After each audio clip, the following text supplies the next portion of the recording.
pensé, pero no se trata de eso. No se trata de eso. Dios no nos invita a cavar nuestra propia tumba, que a veces lo hacemos por malos actos y comportamientos. Pero la Biblia es un libro extraordinario, maravilloso, que no tenemos palabras para describir realmente lo que es.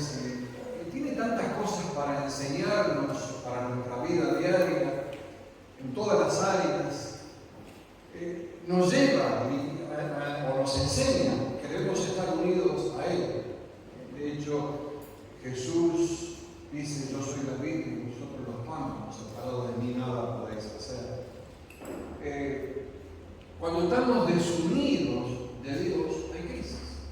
De hecho, lo ve uno en la sociedad, que cuando se está desunido lo que Dios quiere unir, existen este tipo de crisis. Más como hijos de Dios tenemos que estar unidos, porque la palabra nos enseña a Él. Si digo, creo en Cristo, creo en su palabra, creo a su palabra, y debo andar como Él anduvo. Debo andar como Él anduvo. Colosenses 3, 1 al 3 dice: ya que han resucitado con Cristo, busquen las cosas de arriba. Reina Valera dice: poner la mirada en las cosas de arriba. ¿Dónde? Donde está Cristo sentado a la derecha de Dios. A la derecha de Dios. Concentren su atención en las cosas de arriba, no en las de la tierra, pues ustedes han muerto y su vida está escondida con Cristo en Dios. ¡Qué protección! La vida escondida con Cristo en Dios.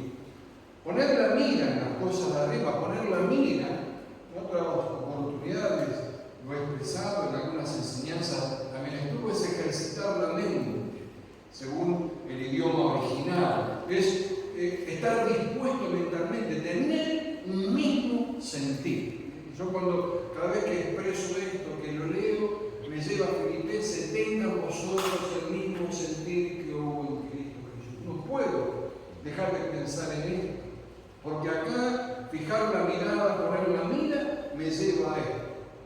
Las cosas de arriba, en lo alto significa, en lo supremo, en lo que es trascendente, tenemos que poner nuestra mirada.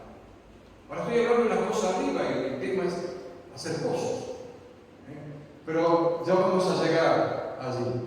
Ahora, poner la mirada en las cosas de arriba no significa que tenemos que vivir una vida mística, estar en la nube, allá en la estratosfera, como que si nada nos importara.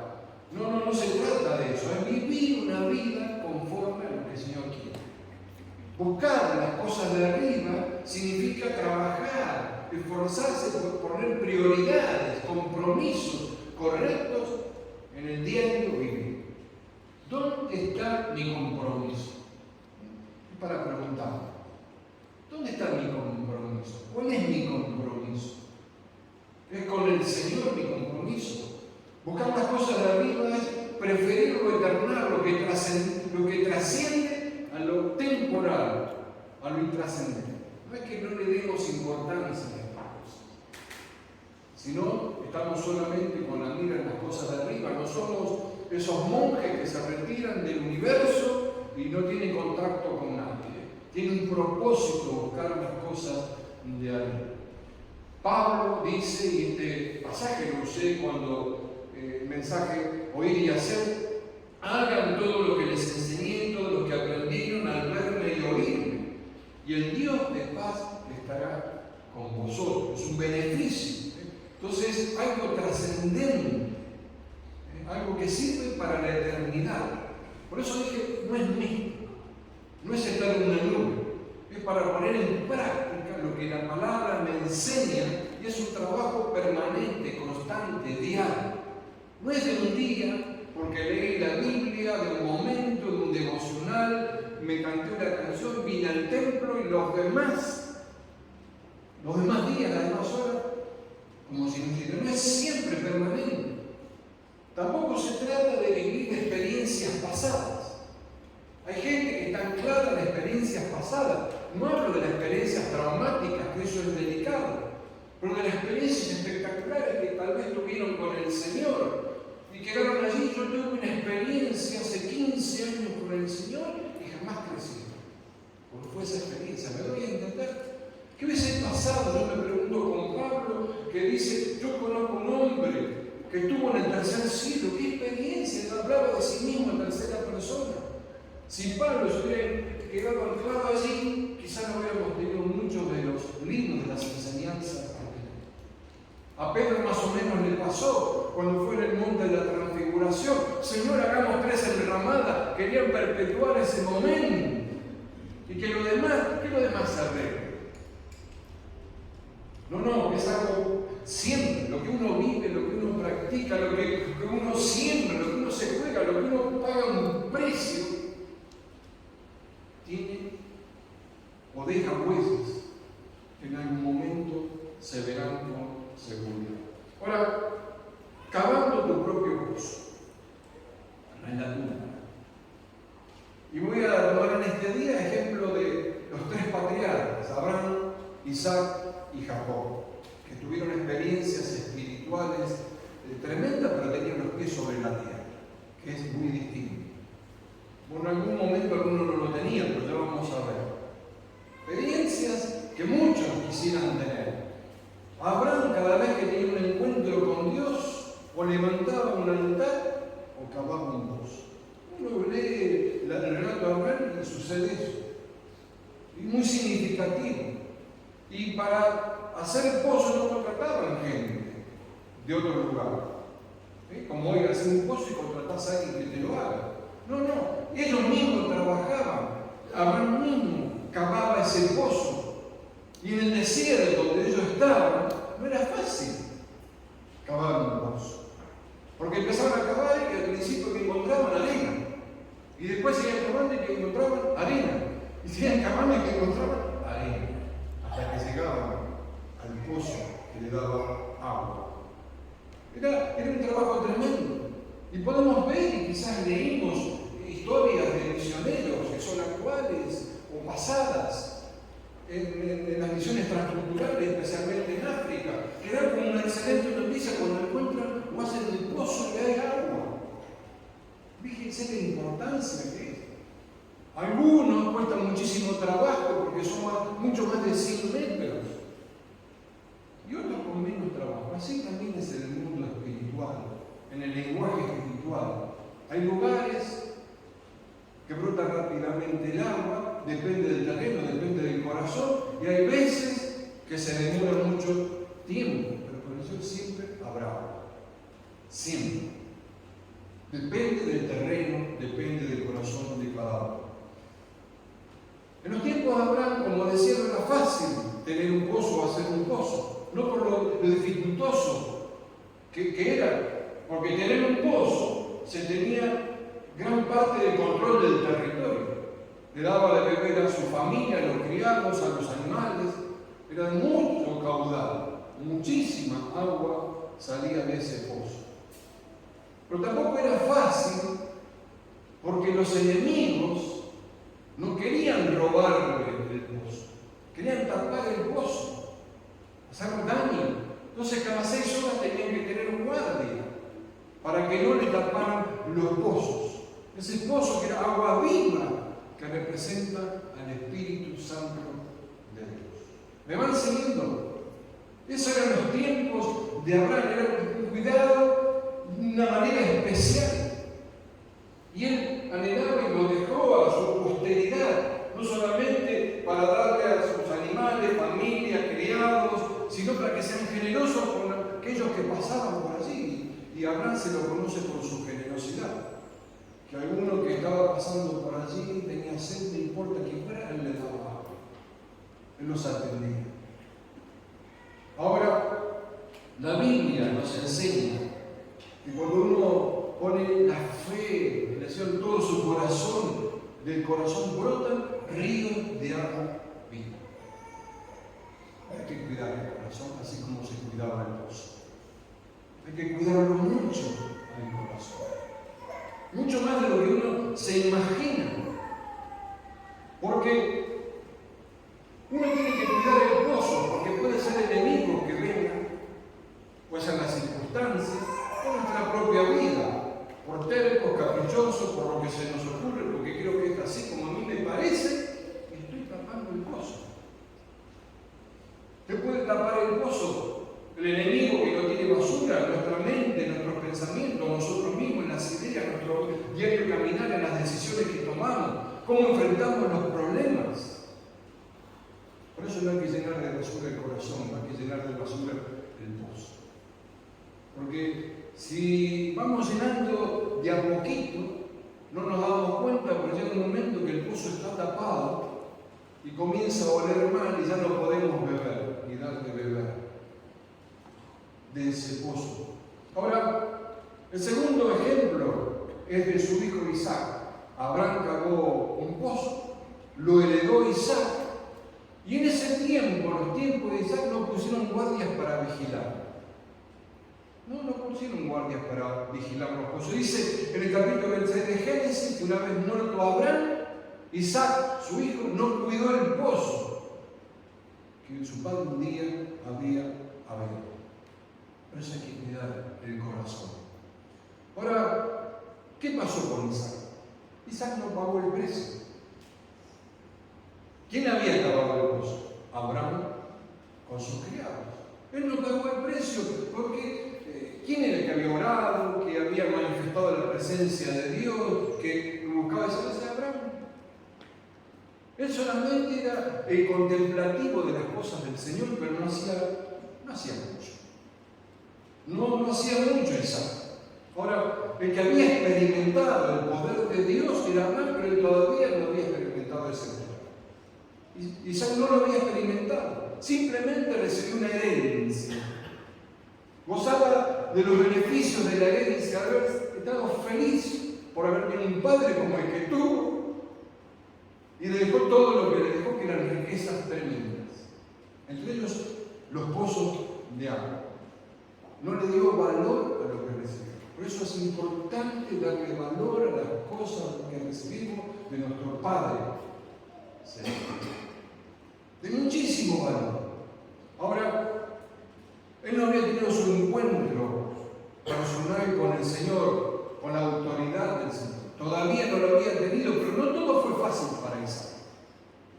Llegó un momento que se le pusieron las cosas difíciles. Y a pesar de eso, en el capítulo 26 de Génesis, en el verso 12, dice que Isaac sembró en ese tiempo, que es un tiempo de crisis, y cosechó al 100 por 1. No el 100%. Si el 100% sembró 100, cosechó 200. 100 por 1, sembró 100, cosechó 10.000. Y en la Biblia no hay ninguno que haya cosechado el 100 por 1. No hay registro. Solo Isaac. Sí, Jesús dice que si sembramos, vamos a cosechar al 30, 60 y al 100 por 1. Es una promesa de parte de Dios. Es una promesa de parte del Señor. Pero Isaac se encontró con los pozos tapados. Wow, se le puso difícil. Ya no tenía control del territorio, ya no tenía que darle de beber a su familia, a sus criados, a sus animales, que eran muchísimos. Tenía los pozos tapados.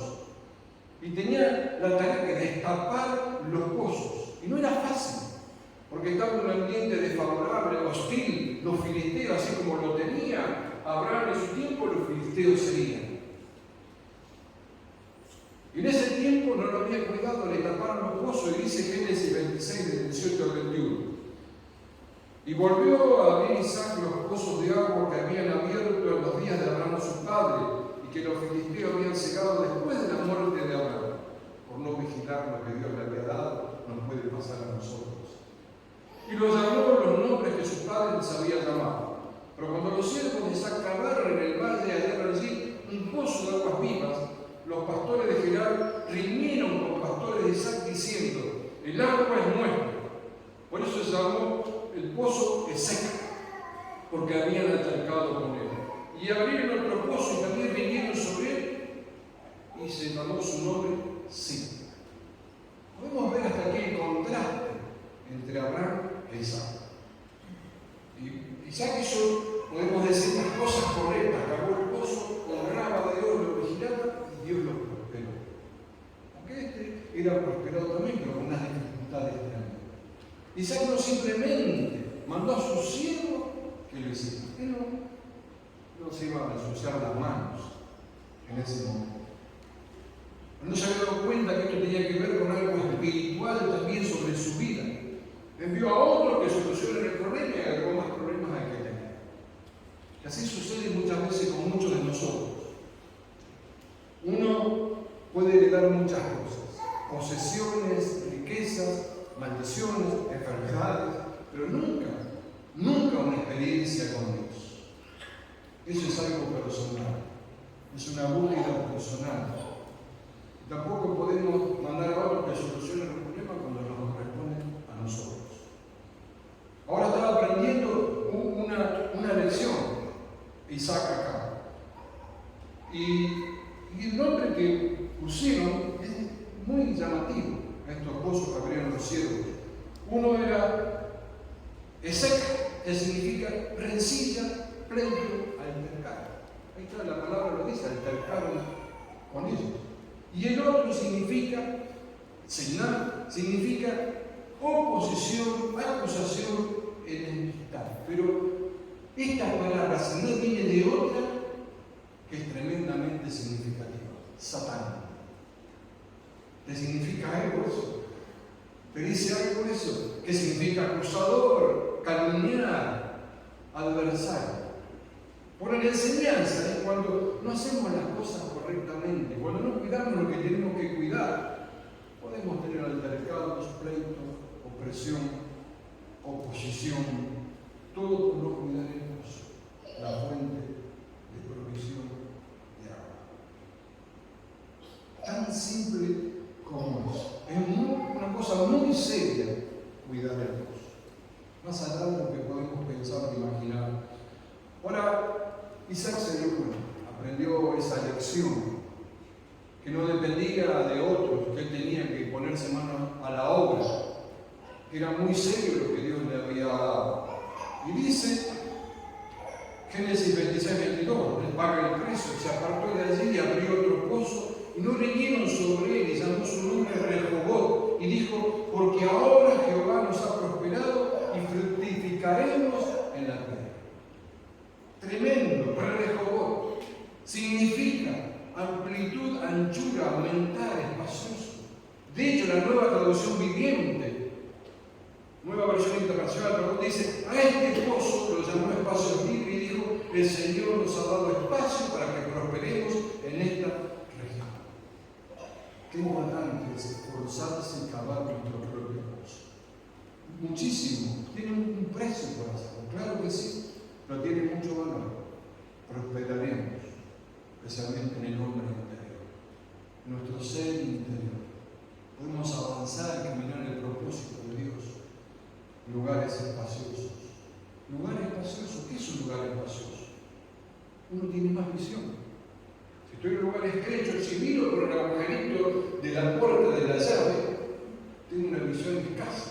Si abro la puerta, tengo una visión más amplia, o no es así de lógico. En lo espiritual también. ¿Cómo estoy haciendo las cosas correctamente? Sigo mirando por el agujerito de la llave cuando hay algo extraordinario. Algo extraordinario para cada uno de nuestras vidas. ¿Cómo encuentro, cómo cavo ese pozo? A través de la oración, de la meditación, de la enseñanza, de buscar a Dios. Y cuando cavo mi propio pozo lo voy a cuidar, porque no lo recibí de otro. A veces con lo que se recibe de otro, no todos, pero muchos no lo valoran. No lo valoran. En lo espiritual no podemos arreglar nada. Nos puede dejar un legado de las enseñanzas, pero todo lo demás, el crecimiento, depende en forma personal de cada uno. Ahora, Abraham abrió pozos. Isaac aprendió también a abrir pozos. Y ahora me llega Jacob. Y al principio vemos la historia de Jacob que estaba un poco desorientado. Ya que es el día de la madre, podemos decir que estaba más desorientado que Abraham el día de la madre. Estaba así Jacob. Abraham había conocido todo por fe, Isaac aprendió, pero Jacob tenía que pasar por un proceso de aprendizaje. Todos Todos tenemos que pasar por un proceso de aprendizaje. A veces más duro, no tan duro, no importa, pero el aprendizaje está, me tiene que dejar una enseñanza, un crecimiento en mi vida. Tiene que ser así. Ahora, creo que todos conocemos la historia de Jacob, más o menos. Ahí que se fue a la casa de Labán, se enamoró de Raquel, pero lo engañó. Él había tenido problemas con Esaú, sabemos.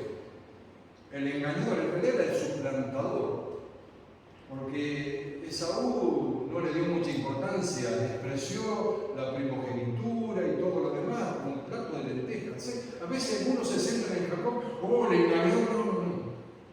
Sabía lo que había. A pesar de él sabía lo que había, guiado por su mamá, por supuesto, por Rebeca. Pero, y en el fondo creo que Isaac conocía también el corazón de Esaú, que no le interesaba mucho. Después lo lamentó, conocemos esto. Pero la cuestión es que se casa con Lea, con Raquel, con Bila, con Silpa, y en un momento tiene que volver. Y sabía que su hermano Esaú lo estaba esperando, y tenía un miedo terrible, porque lo esperaba no solo, con un montón de gente y armados, hasta los dientes. No es fácil volver así en esa situación, en ese momento. Entonces pensó, voy a matar los siervos y mi familia y joyas, oro, a ver cómo lo arreglamos. Y a veces hay mucha gente que es así. Mete la pata, a ver, ¿cómo lo podemos arreglar?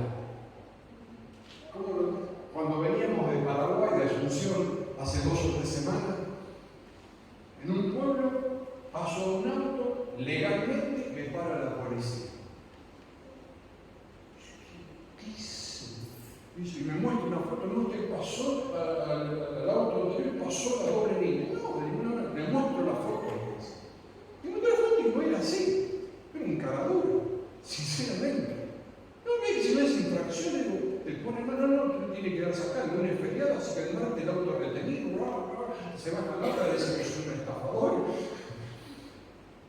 Y digo, no, tiene que pagar algo. No, mire, tengo 20.000 guaraníes, tengo que pagar un pasaje, son 15.000. No tengo nada, mándele la multa, mi hijo vive acá, se le manda la dirección. Bueno, para el cinturón, me decía. Así. Y era un hombre, si yo tengo un cinturón le dejo el sueldo. La cuestión es que zafamos. Pero mucha gente quiere arreglar así. No le dimos nada, por supuesto. Ni tomó la dirección de Sebastián, nada, son cagaduros. Pero cuando un hijo de Dios se comporta así, arreglamos. Ahora Jacob desconocía, porque no era el poder de Dios, le actuaba racionalmente, se arreglaba en problemas día tras día. Cuando vino a toda la gente se quedó solo. Se quedó solo. Y en esa soledad tuvo un encuentro con Dios. Luchó con Dios. Tuvo un encuentro poderoso con Dios. Fue tocado poderosamente por el Señor. Él conocía de Él porque conocía la Escritura, no había tenido esa experiencia. Ya no se llamaba Jacob, el que suplanta, sino lo llamó Dios, y Israel, el que luchó con Dios. El que luchó con el Señor, y ahora ya no dependía solo de sus pensamientos, sus razonamientos, dependía de Dios. Pero tenía que encontrarse con su hermano todavía, y tenía que perdonar.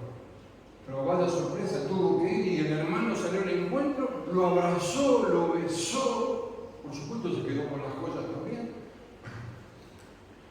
Pero que es así, nuestros encuentros con Dios cambia todo, nuestra vida principalmente, y todo a nuestro alrededor. Y lo podemos ver y afrontar de distintas maneras. No es como creo yo, sino como Dios lo tiene establecido, como Dios quiere que así sea. Pero Jacob luego abrió un pozo. Sorprendente, todos abrieron pozos. ¿Y dónde lo abrió? Dice la Biblia que el terreno que el patriarca Jacob compró y luego lo regaló a sus hijos.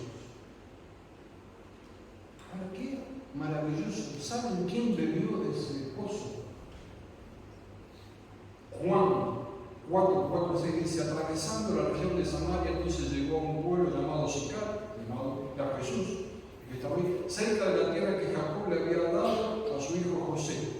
Allí estaba el pozo de Jacob, donde Jesús se sentó porque estaba cansado de caminar. Era casi en medio.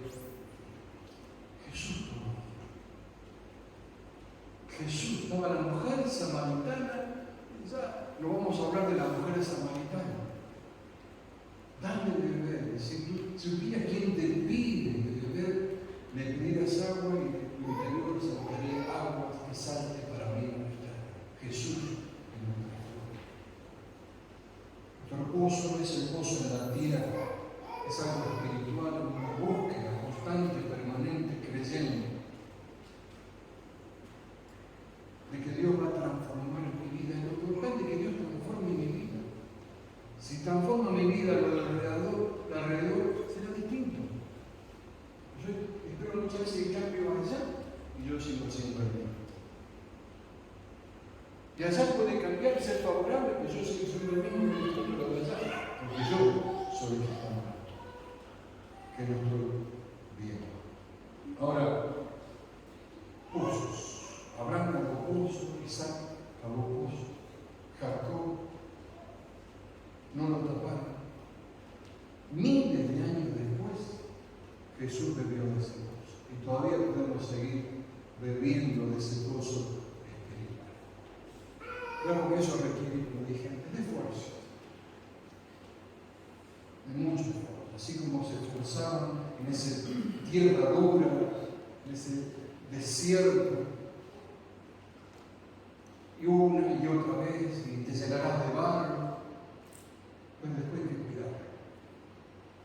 Yo he conocido gente con experiencias que dice, yo quisiera tener un mínimo de esa experiencia. Pero después en el camino se quedaron, porque como dije antes, se quedaron anclados en la experiencia. Yo tengo que estar anclado a la palabra. Es la que me hará esa transformación, esa búsqueda del Señor. Ahí marca la diferencia.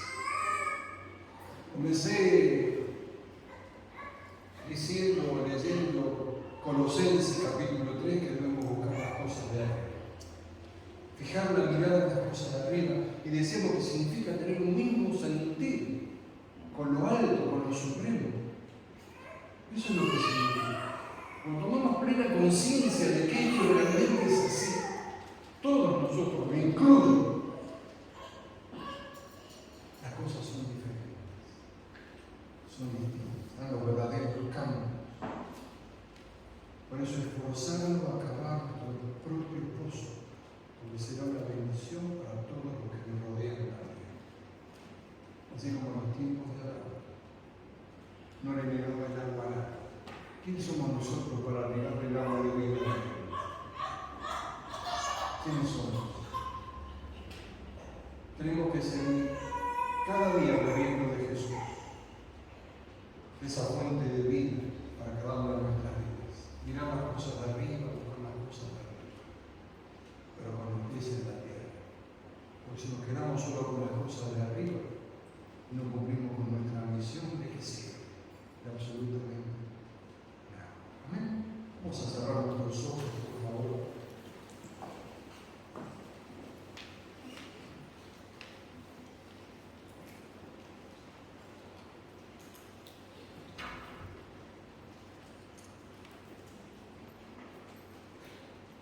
Hay una canción, Señor, que dice, danos de beber de tu manantial. El Señor está dispuesto a darnos de beber a cada uno de nosotros, pero depende, así como estos patriarcas dependían de su esfuerzo, de su dedicación, de pagar el precio. Cada uno lo tuvo que entender de esta manera. Su hijo Isaac lo tuvo que entender en su debido tiempo. Jacob lo entendió en su debido tiempo, y es así que nació la nación de Israel. Y ese pozo perduró. Es tremendo. Perduró. Miles de años después. El mismo Jesús, que estaba presente cuando cavó ese pozo, estaba cansado del camino. Señor, en nuestro cansancio es bueno tomar ese descanso, pero cuando bebemos de tu fuente, el cansancio interior, físico, mental se renueva. Nuestro hombre interior, nuestro ser interior, sí que debe renovarse día tras día. Señor, gracias por tu enseñanza, por tu palabra, por lo que tú tienes para cada uno de nosotros, que en formas personales, enséñanos, que podamos sentarnos a los pies del Maestro, así como María lo hizo, para recibir de ti. No por la experiencia en sí, sino para crecer, no estancarnos y avanzar, cuidar, perseverar cada día hasta que tú regreses. Gracias,